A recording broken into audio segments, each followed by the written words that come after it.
வந்து நம்ம பார்த்தது வந்து டைப்ஸ் ஆஃப் கான்ட்ராக்ட், அப்புறம் வந்து next condition of the contract. Types of கான்ட்ராக்ட்ல வந்து நம்ம ஃபர்ஸ்ட் பார்த்தது வந்து லம்சம் கான்ட்ராக்ட்.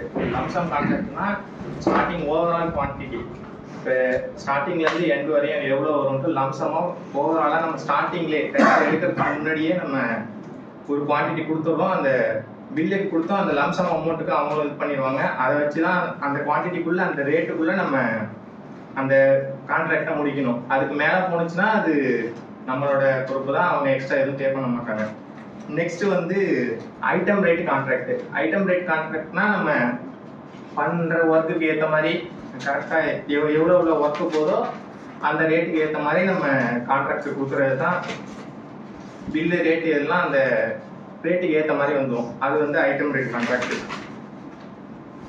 நெக்ஸ்ட் வந்து இது cost plus contract. Cost plus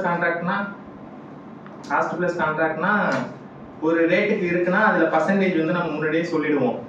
10%, 5% இந்த கான்ட்ராக்ட் நான் முடிச்சு கொடுத்தோன்னா 5% எனக்கு எக்ஸ்ட்ரா கொடுக்கணும்.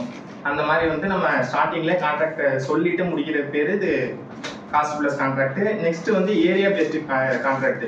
ஏரியா பேஸ்டு கான்ட்ராக்ட்னா இப்போ நம்ம ஸ்டார்டிங்ல ஒரு கான்ட்ராக்ட் நம்ம ஒரு கன்ஸ்ட்ரக்ஷன் பண்ண போறோம்னா ஸ்டார்டிங்லேயே ஏரியா எவ்வளோ ஏரியா கவர் ஆகுது அப்படின்னு ஸ்டார்டிங்லேயே ஏரியா கவர் பண்ணிட்டு பில்டப் ஏரியா, ஸோ அதில் ஸ்லாப் அப்புறம்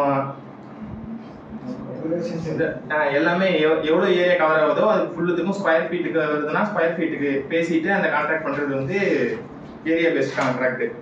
ஸோ இது டைப்ஸ் ஆஃப் கான்ட்ராக்ட் வந்து முடிஞ்சிச்சு. நெக்ஸ்ட் வந்து condition of contract. Condition of contract வந்து first name of the project பார்த்தோம். என்ன ப்ராஜெக்ட் பண்ண போறோம்ட்டு நேம் ஆஃப் த ப்ராஜெக்ட் வந்துடும். நெக்ஸ்ட் வந்து டைப் ஆஃப் ப்ராஜெக்ட், என்ன மாதிரி டைப்பு, கமர்ஷியலா ரெசிடென்ஷியலா அந்த மாதிரி வந்துடும். நெக்ஸ்ட் லொகேஷன், எந்த லொகேஷன்ல ப்ராஜெக்ட் இருக்கு அந்த இது கவர் பண்ணிடுவோம். Next duration of project. Duration of ப்ராஜெக்ட்னா 12 monthsனா 12 months, அப்புறம் 1.5 yearsனா 1.5 years அந்த டியூரேஷனுக்குள்ள முடிக்கணும். அதை தாண்டி போனா அது கான்ட்ராக்டர் எவ்வளோக்கு எடுத்துருக்காங்களோ அந்த அந்த இது வரையும் தான் வரும். பேசிக் மெட்டீரியலுக்கு பே கொடுத்துருவாங்க, ஆனால் லேபர் காஸ்ட் அது எதுவும் வராது.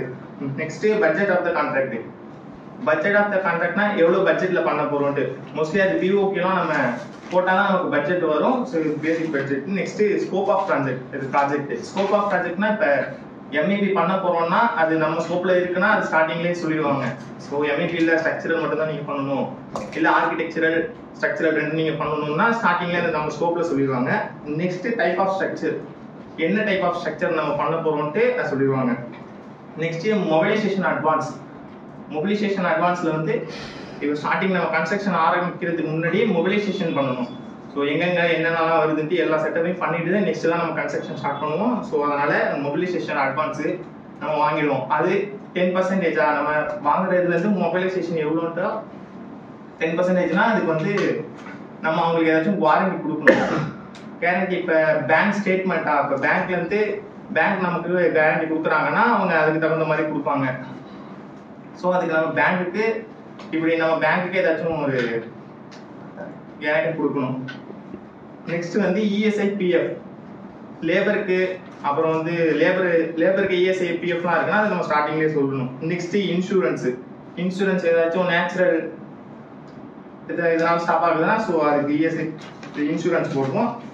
நெக்ஸ்ட் பேமெண்ட் டேர்ம்ஸ், எத்தனை நாள்ல இப்போ பில்லு சப்மிட் பண்ணி 15-30 நாள்ல வருதுன்னா அதுக்கான பேமெண்ட் டேர்ம்ஸ் என்னன்னு இது பண்ணிக்கணும். Next basic material price.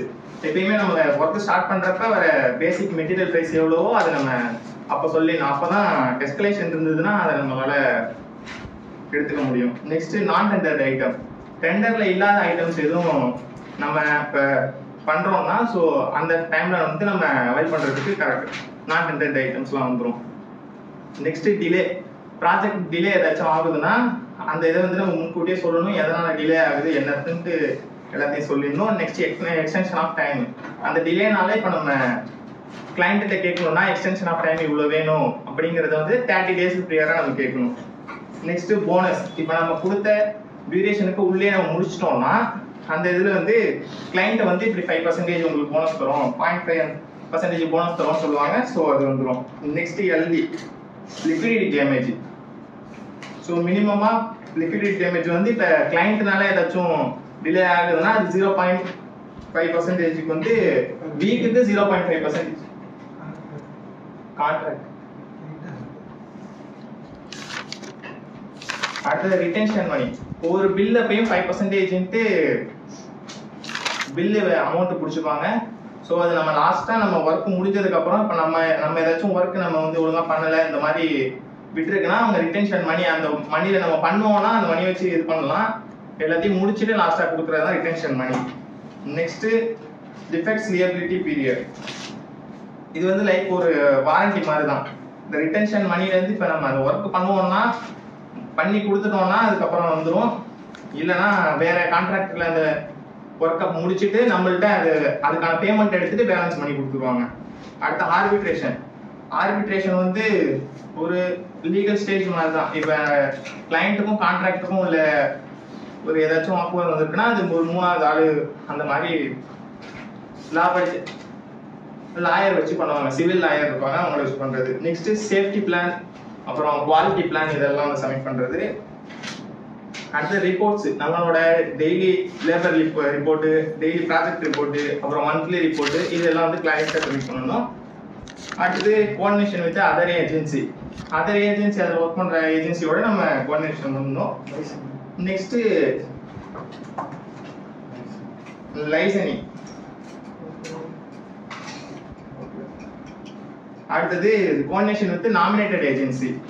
Next as built drawing. இப்போ டிராயிங்ல இப்போ அவங்க கொடுத்த டிராயிங்ல இருந்து நம்ம பண்ணதுக்கும் என்ன சேஞ்ச் இருக்குங்கிறத நம்ம ஆஸ் பில் டிராயிங்க்கு கொடுக்கணும். மோஸ்ட்லி அது ஆர்கிடெக்சர் டீம் கொடுப்பாங்க, நம்மள்ட்ட கேட்டாங்கன்னா நம்ம கொடுத்துடணும். அடுத்தது